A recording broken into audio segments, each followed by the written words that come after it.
Tá estudando e sente que não rende tanto quanto gostaria de render, quer atingir ali grandes objetivos, talvez um concurso, um vestibular, um Enem. Fica comigo então nesse vídeo que eu vou te trazer 3 grandes dicas que não só me ajudaram muito, mudaram totalmente minha experiência com o estudo, me motivaram mais, como também são bem fundamentadas essas dicas em pesquisas científicas, em ciência, neurociências. Então fica aí que eu acho que tu vai gostar. Sem enrolação, a primeira dica que eu trago é revisão ativa. A ideia aqui consiste no seguinte: tu já conhece o conteúdo, tu já foi introduzido a ele, tu viu uma videoaula, tu leu em algum lugar, algo assim, tu foi apresentado esse conteúdo de alguma forma. Tu vai dar um espaçamento, e isso vai depender de alguns fatores que eu já te explico. Tu vai dar um espaçamento e tu vai recuperar o que tu aprendeu ali, o que tu foi apresentado, só com o teu cérebro. Ou seja, sem consultar nada. Sem consultar material de anotação, livro, absolutamente nada. Somente tu vai trazer as informações do cérebro. Tu vai ver que é um processo bem legal, tipo, pá, lembrei disso aqui, olha só, não é que eu sei explicar isso aqui. Então a ideia é revisão ativa, porque tu vai estar fazendo uma revisão do conteúdo, tu vai estar revendo o conteúdo, só que de forma muito ativa. Tipo, tu não vai estar só lendo um texto de novo pela segunda vez, e sabe, isso, ou só lendo mesmo, porque existe uma baita diferença, por exemplo, entre só ler um texto, e tem uma pesquisa que mostra isso, entre só ler um texto e tu ler e fazer questões depois, por exemplo. Porque quanto mais ativo tu deixar, e isso aqui é uma chave assim que mudou na minha cabeça, assim, que eu aprendi recentemente, inclusive. Quanto mais ativo tu deixar o processo, todos os processos de aprendizagem, seja, por exemplo, tu tá lendo um livro, tu tá vendo uma videoaula, tu tá assistindo uma aula também presencial, quanto mais ativo tu deixar o processo, melhor. Então, se tu conseguir ali anotando algumas informações enquanto o professor fala, claro, sem ali perder o foco no que ele tá falando, sabe? Mas quanto mais ativo tu deixar, tu fazer anotações no livro, tudo mais, ou fora dele, né, para não rabiscar, melhor. E a revisão ativa, ela consiste nisso. Tu pode ser por vídeo, que nem eu tô fazendo aqui com vocês, pode ser por escrita, tu faz um mapa mental, tu faz um resumo, e aí tu vê as lacunas na tua revisão. Tu consulta ali, né, daí o material para ver o que faltou, o que né, dá para melhorar, e tu vai se aprimorando naquela explicação. Inclusive, tem uma técnica chamada técnica Feynman, que vem do famoso físico Richard Feynman. Trabalhou ali junto com o Oppenheimer no projeto Manhattan, a criação da bomba atômica. E o Feynman, ele era conhecido por ser um grande explicador.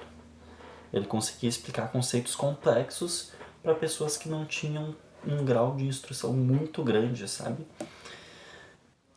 E ele costumava se auto-explicar os conteúdos, para buscar as lacunas, o que faltava de informação, o que estava errado, e se aprimorando até chegar numa uma explicação que realmente ali, em que ele não esquecia de nada, em que ele, né, trazia todas as informações e que ele conseguia fazer com que a outra pessoa entendesse exatamente, sabe, o conteúdo. Então, tanto é que tem uma frase, não sei se é dele, mas uma frase que diz que se tu não consegue ensinar, não consegue explicar esse conteúdo para outra pessoa, significa que tu realmente não domina ele. Então, a revisão ativa é muito importante, a técnica Feynman é um exemplo dela. Tem também, se não me engano, o método... É só um parênteses nessa. Tu vê, é uma dica tão grande que eu tô trazendo várias outras coisas, né? Tem também o método de Cornell, se não me engano esse é o nome. É um processo ativo também, que tu pega, digamos, pega uma folha num caderno, que tu vai anotar as informações de uma aula, tu vai ali, né, tá assistindo o professor.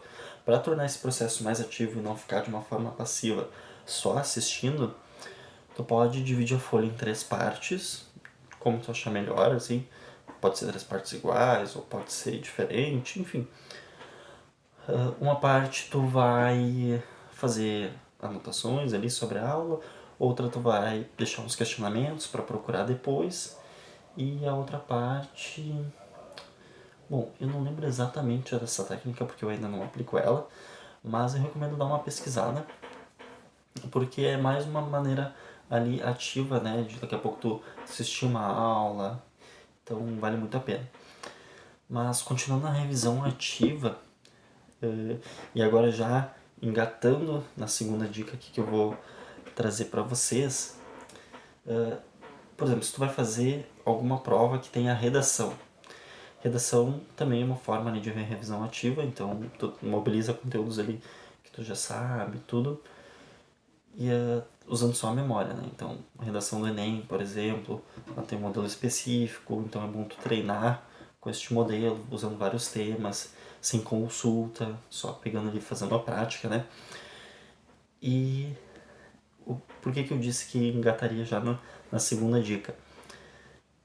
Um método que funcionou demais para mim, assim, que é comprovado por pesquisa, é tu estudar por questões e especificamente por provas antigas. Então, se tu vai fazer Enem, se tu vai fazer algum vestibular, vai prestar concurso, pega as questões das provas anteriores, que isso é o que vai mais te ajudar.